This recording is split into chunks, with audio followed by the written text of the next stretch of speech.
this is for everyone who wants to know about Elizabeth.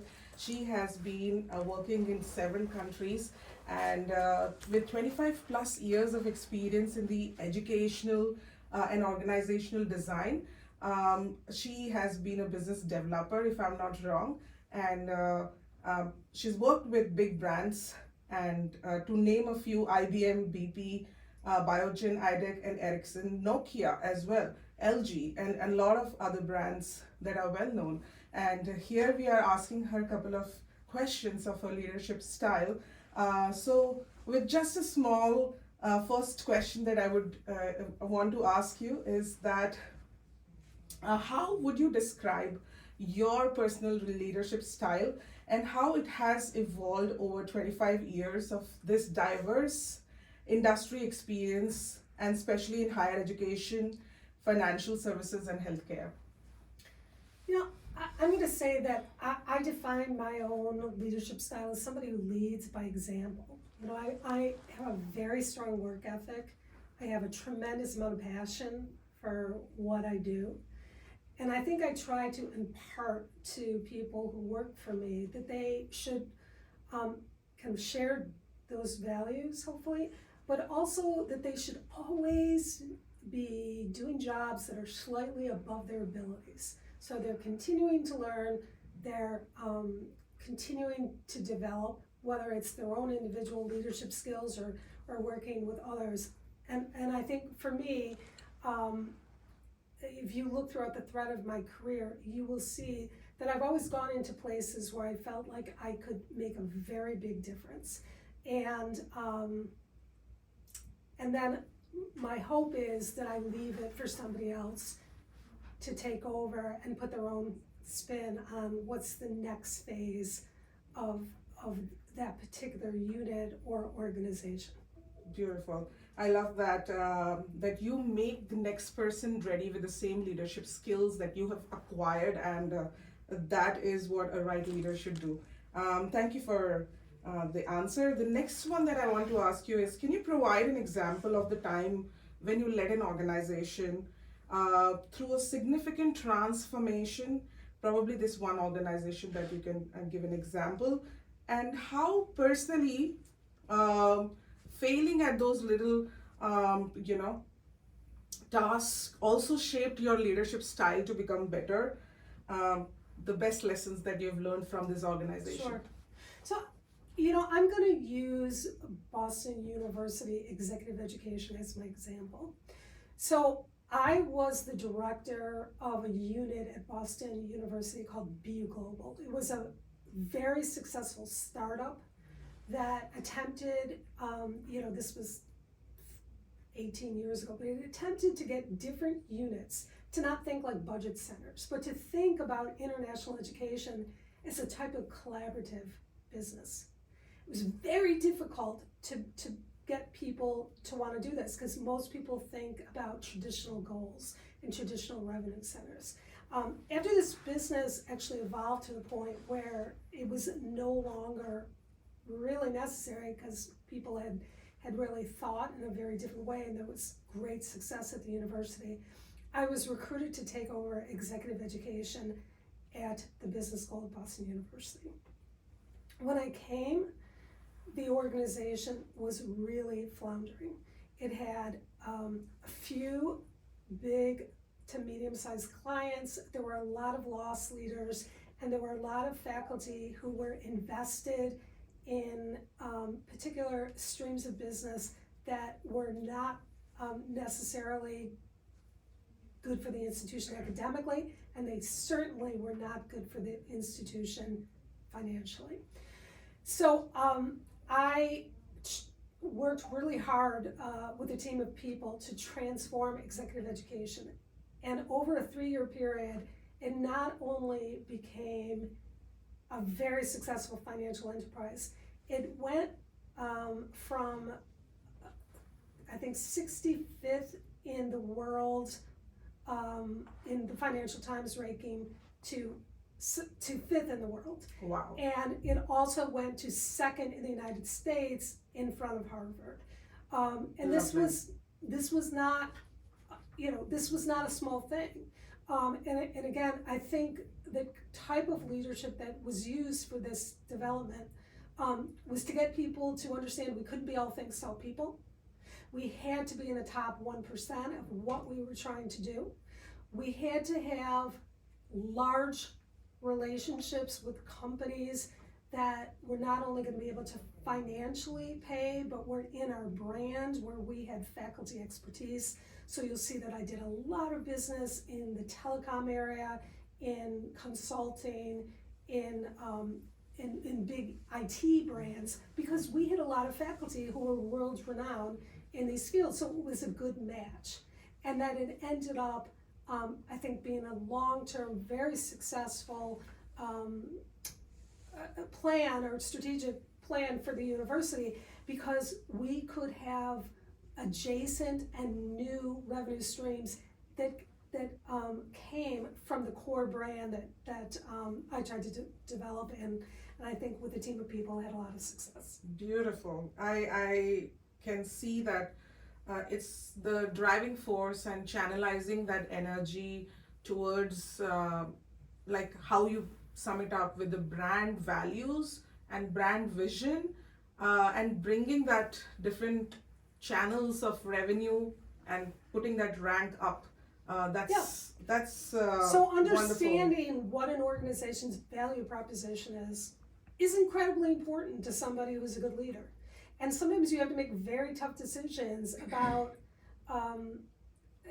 relationships that were important to people but may not fit into the value proposition. Or you at least have to listen well enough to figure out, is it part of the value proposition or not? And I think that's what a good leader does. Lovely. I have that question coming up with that angle. So, as a director of academic business development, how do you foster leadership within the academic community and to support institutional growth and innovation? So I think this is, again, a really important question, because my job is really to be a conduit, right? Mm. So I work with students, I work with faculty, I work with the external community, I work for the provost. So my job is to really listen to all these sides and to figure out what's the academic solution, right? Yeah. So I think the way you foster leadership is to listen, to problem solve, to get people to trust you, to make sure that they know that you understand the data, that you've done your homework, that ultimately you're listening to their concerns. You can't always solve every concern they have, but you have to at least listen and do the homework, be on time, be respectful, do all these things. And then ultimately, I think, if people feel like, you understand what their value proposition is and they have something in it to gain, then they're gonna come along. I mean, that's my overriding feeling. I will tell you that I had a very strong mentor early on in my career. He was a former Navy Officer. Like the highest rank of I can't think of what the term is, but Colonel, colonel, we say colonel. Or... Yeah, I think that's not the term for the Navy, but Navy whatever the highest ranking was. And he was somebody who had come from UCal Berkeley after he had been in the Navy and started UCal Berkeley's executive education program, which is now like a $80 million enterprise. He was somebody that always said, come to me with a business idea, show that you've done your homework. How is this going to fit academically? What's the new revenue stream? How long is it going to take to be profitable? And if you've done the homework and you can prove to me that this is something that's of value, I'm going to support you. And it's okay to fail, right? Beautiful, yeah. So this idea that you think about what your leadership qualities are and you base them on doing a lot of hard work, that you know what the numbers mean, that you know what the strategic value is, and that you have that support system to fail or to change your course of action. I think that's the kind of leader I always try to be. And you will find that anything I work on, I've done a lot of homework before I'm recommending something to my boss or to faculty that might want to consider the idea. Wonderful.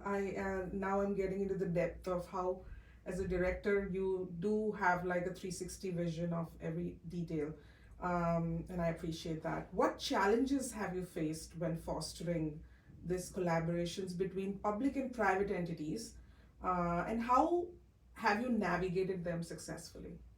So this is actually a really good question. And I have to say that, I spent 25 years of my career in Boston.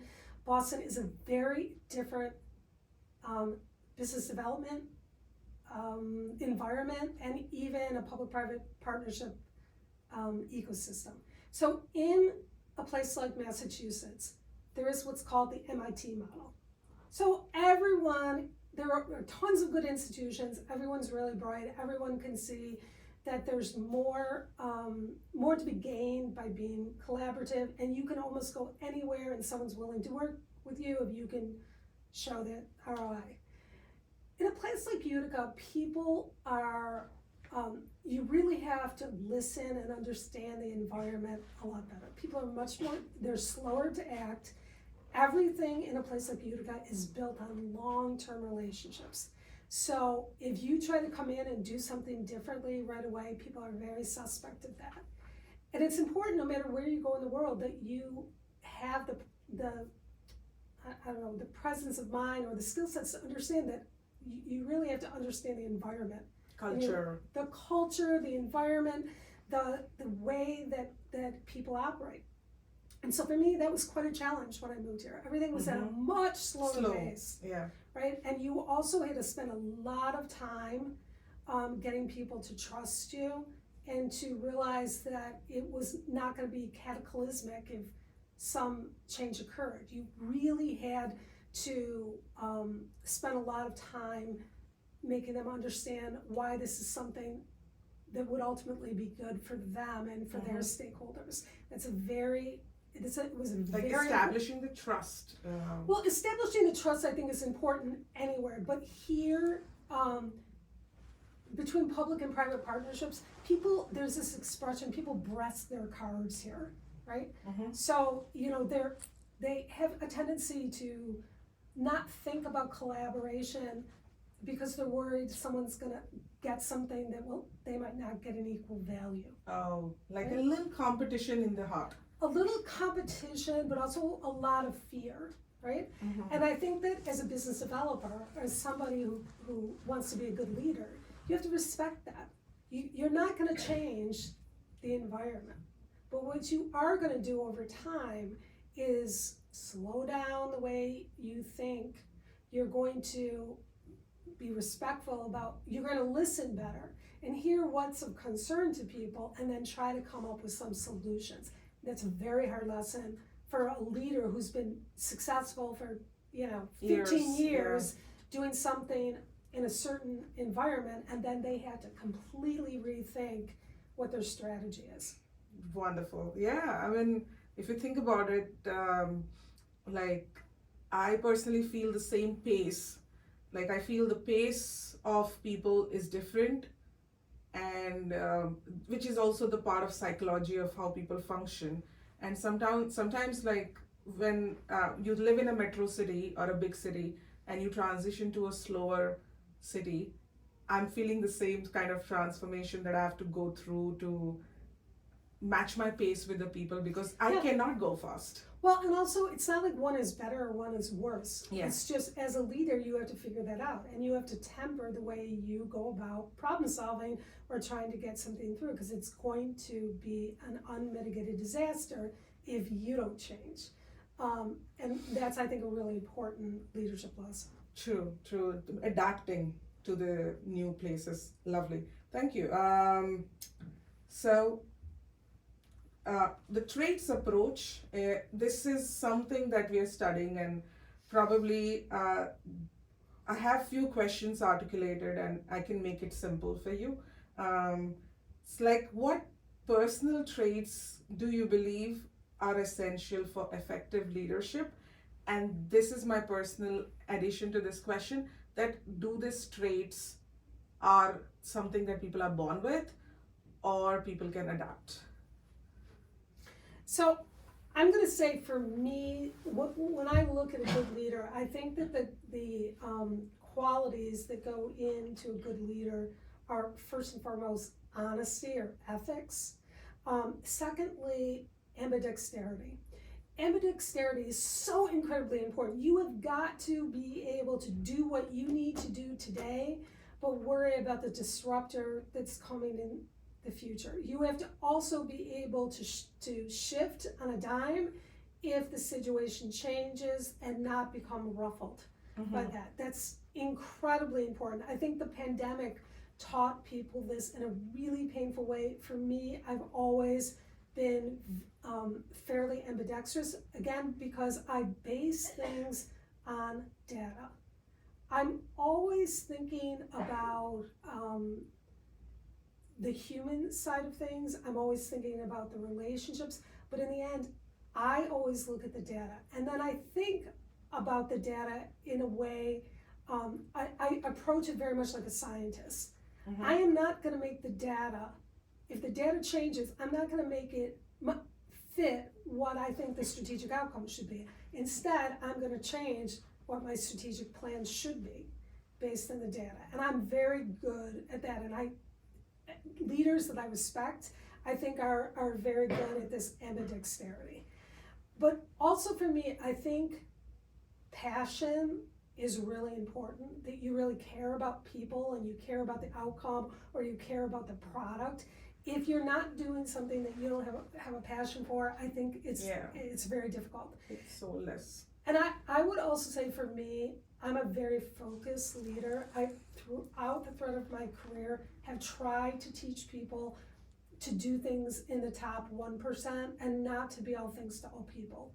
I think that is for me, that's a leadership style that works for some people, but I don't think, I would rather be the best at a few things than be not so good at a jack ton of all things. trades, yeah. It's just that's what I think makes a good leader. And the final thing that I would say is, I think that Are you born with that trait, Elizabeth? well, let me just finish my thought and then I'll go to that. I do think the final thing is that good leaders really do care about people. It's not just that they care about the outcomes, they really care about the human beings that are involved with us. So in terms of, am I born with these qualities?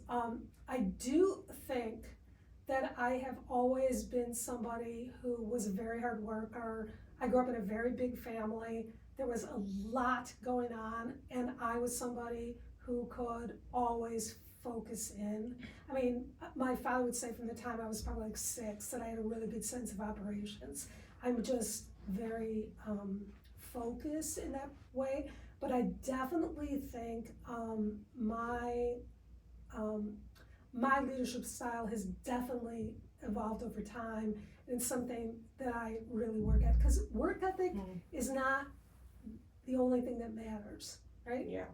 It's got to be that you're ambidextrous, that you can think about other human beings, that you can think about what's on the horizon and be able to shift and really bring out the best in the people who work for or with you and mitigate the weaknesses. And so I definitely think that's evolved over time. Wonderful. So how do you think traits like emotional intelligence and self-confidence influence leadership success? So I think they're two very different things. Confidence or self-confidence, I think, is the number one trait that you will see in people who are either good leaders or bad leaders. The bad leaders that I've experienced in my career almost always really underneath have poor self-confidence. They're worried about somebody taking their place. They're not thinking about the person coming up the ranks. They're always trying to take credit for somebody else's work, or they're just hard to deal with because they lack self-confidence. And I think this is really something that we should all be conscious of, because I think there are very few terrible leaders. There are a lot of people who need help with their confidence. Emotional intelligence, though, is something quite different to me. I think you have got to be conscious of other people's perception of you. and also conscious of the fact, do they have any emotional intelligence from your perspective? And these are, Okay, interesting, yeah. you know, like I see people all the time who have absolutely no idea how they're coming across to people, and they're very hard people to work with. If you do not have enough sense about how people are perceiving you, or and again, if you're the leader, you still have to worry about people you work with or people who work below you, and you may not always agree with what they think or say, but you at least have to be conscious enough to ask yourself those questions. I don't need everyone to necessarily agree with me, but I do need people to feel like I have their best interests in heart, that I'm doing it with good intention. Yeah. And I think so the difference between emotional intelligence and self-confidence, very different traits, very important, I think, to a good leader. That's really interesting for me to know, because perspectives of people sometimes is somewhere what I feel is connected with the self-confidence trait. Personally, that I've seen people with some self-confidence are very good at regulating their emotions, their personal emotions, and the cycles of good and bad that happens to their own life. And then the self-confidence is boosted up because they've been beaten up by their own brain a couple of times to like have their own confidence. So I think that is the link. No, I mean, I think that's a really interesting point. I will tell you, I'm going to not give a counter argument, but a parallel argument to this, to say, for me, I think the people who are the most difficult to deal with are people who come across like they have tons of self-confidence, but really underneath, they're quite insecure. Insecurity in a leader is not a good trait at well, all. It's a really difficult thing. And I think that as you're studying leadership, this is something that I would encourage you to think about, because in my opinion, in 99% of the cases, the difficult managers or leaders are people who are really lacking in not only self-confidence, but basically, you know, the feeling of their own self-worth. And if you look at it from that perspective, you can be a little kinder. You can think about different ways to approach it. And so that's my own perspective. I agree. We are on the same page on this, because the insecurity comes from the self-worth issue. That comes from their own personal experiences with people who have betrayed them, or have had, you know, trauma incidents where they think that maybe I'm not good enough. And I think that's 90% of the population in the world that think that they're not good enough until a mentor comes and says, you have all the potential. Yeah. Thank you. So the next one I want to ask you, again, this is a trait question, is how might traits that enable a person as a leader in one situation, and I want to simplify this question, is that, for example, a situation where you have to be authority, you have to make orders, and you have to be a strong, personally, a female leader that you are, versus a situation where you'll have to understand a pregnant woman, for example, and maybe she's working for you, but she cannot finish the task that you've given. How do you, will you maintain your leadership over time with this kind of situation? So I'm going to say that, you know, I've looked ahead at some of these other questions, and I think that there's a better way to put answer this question. But there was a question that you asked here, something about how do you adapt your behavior based on the needs of your team or the organization. There was another one here where you said, can you share an example where you handled the situation where your team's needs were not aligned to your leadership role? They're all, I think, similar. Yeah. So I'm going to give an example of this. So I'm a very strong leader. I give very strong directions about what I want. I'm very goal driven. After September 11th and after the Boston Marathon bombings that happened in Boston, I had a big team of people who worked for me. It was very difficult to get this team refocused, especially in light of the fact that something incredibly traumatic had happened, not once, but twice. Boston University lost 25 people in September 11th, and then we had the Boston Massacre bombing. Oh my God. Right after that, it was actually in my particular neighborhood where the bombers were found to be hiding. I had a lot of young people who were working for me at the time. The last thing they needed was somebody to drive them on their enrollment goals or to think about anything other than understanding that their fear was real, that coming to work was scary for them because it was a big city and they were worried about being bombed. They were worried about,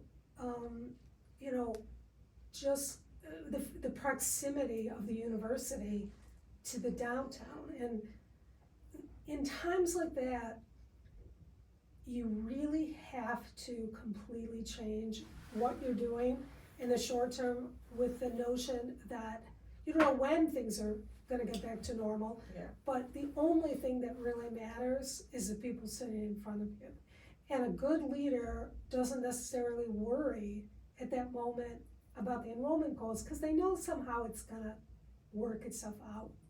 If they spend the time really concentrating on what is, a complete crisis for people, something where they feel totally insecure, and these are things you cannot help them with either, because it's not like It's not in your control. It's not in your control, and the only thing you can do is to try to listen, to try to make work more fun for them, to let people take off in the middle of the day and go to the movies, or show a movie in the office, something to get them back on track, and to not worry about the goals for today, but to understand people are very fragile in situations like this. And if you, again, are a good leader and you really care about people in the long term, you forget what your enrollment goals are or what the tasks are at hand, and you realize people are really suffering.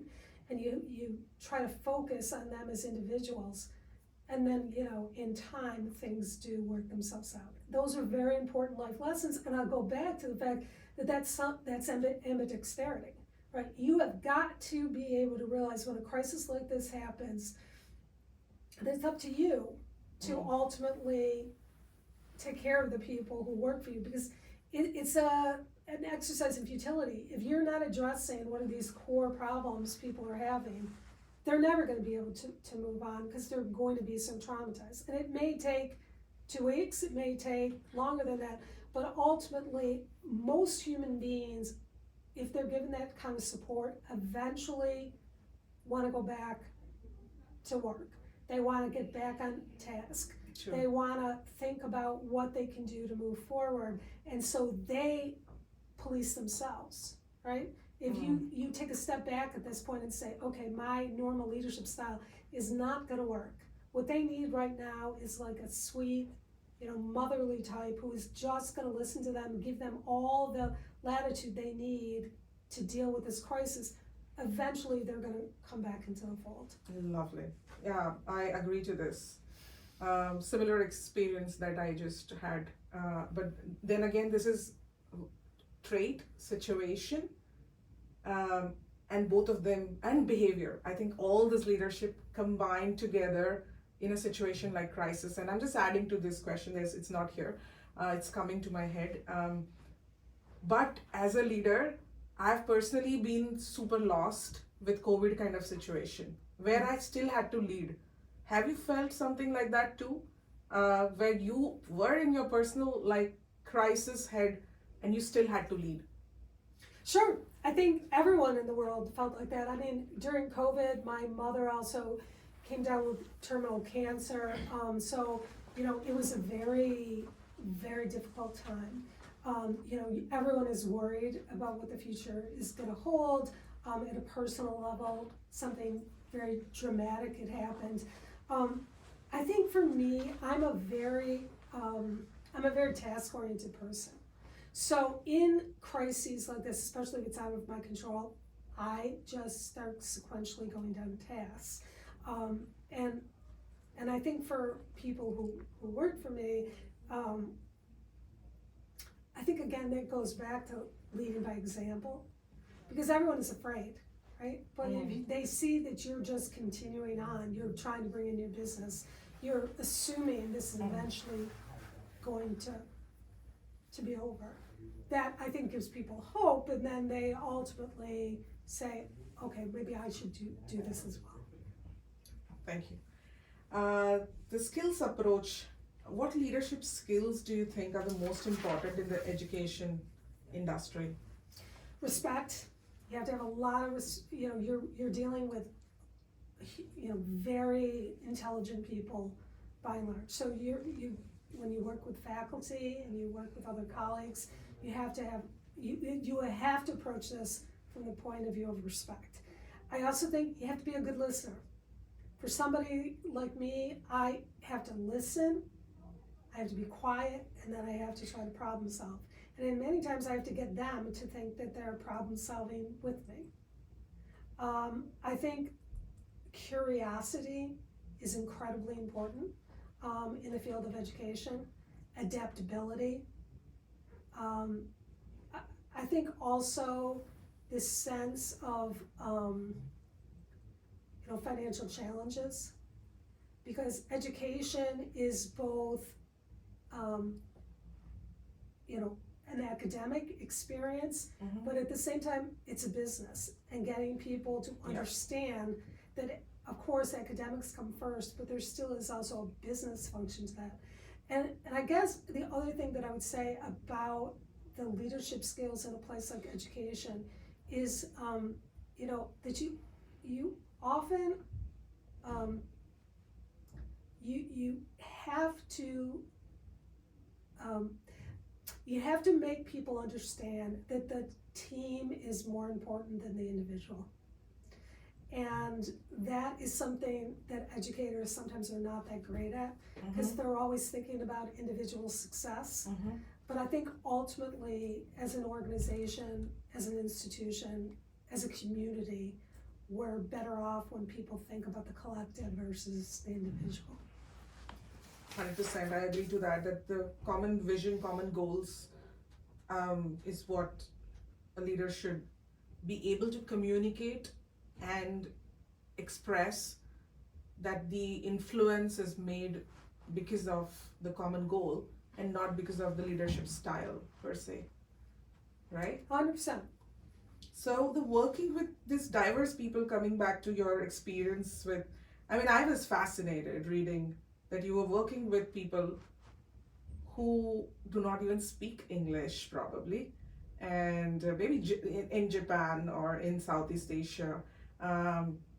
Not everyone understands English. Indians are good probably with English, but not everyone else. So, and you have worked, I think, for a couple of, like even Bahrain and Qatar, Arabic nations. So how did you work with these diverse people across the globe, and what helped you become that team player to communicate, and what was your superpower in terms of dealing with this diverse group? So there's a lot of questions you just asked in one. So let me start off by saying you're giving me more credit probably than I deserve. There were always interpreters, but I think again how you understand is a different thing. So first, I think I've been very successful in my career because I'm a good listener. And I approach cultures with curiosity and humility. So I always go in very respectfully. I'm super on time. I have the right clothing for what the culture needs. I've done my homework.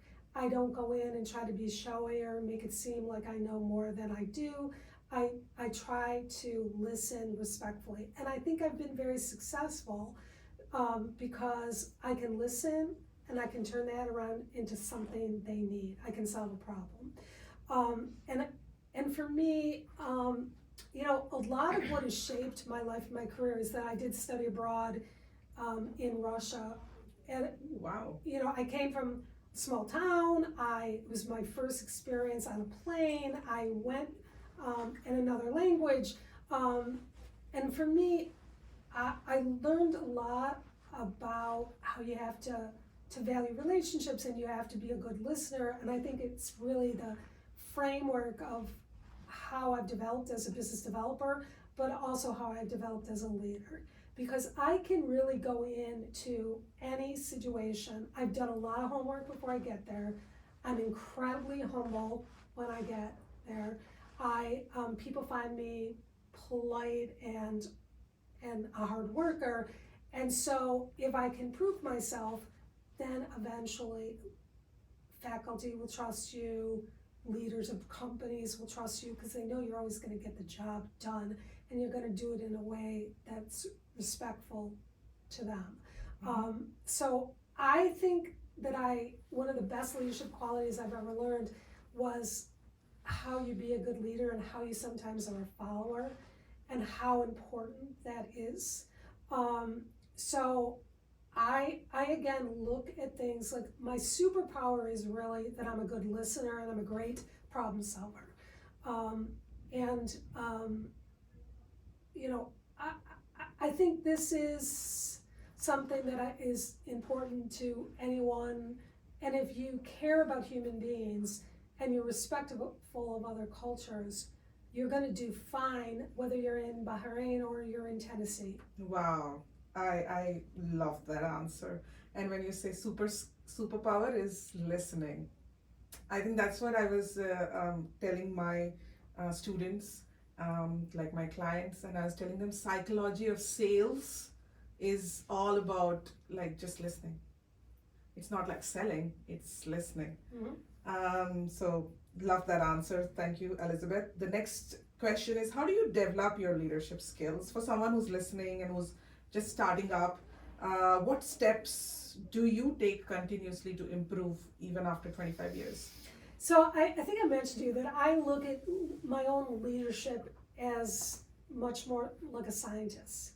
And I'm always doing after action reviews after just about every project that I work on, whether it's here or as a consultant. And I look at what went well, what didn't go well, and I'm very comfortable with making adjustments. Early on in my career, I think I would look at data and I'd have a strategy and I would decide this is how you plow ahead. And I'm a much different leader now. I'm very comfortable with this idea of how you have to make changes based on what the data is telling you, and the data doesn't always go in the direction you want it to go. And I think as I've gotten older and I worry less about certain things, I'm much more comfortable making these kind of alterations. Wonderful. Yeah, I think that is the only time that probably changes things. And the behavioral approach, like how do you adapt your behavior based on the needs of your team or organization? So I gave the example of September 11th and the places, crisis, yeah. right? But I think in general, you have to lead by example, and you have to decide when it's the right time to alter. But for me, I always kind of go back to this idea of, you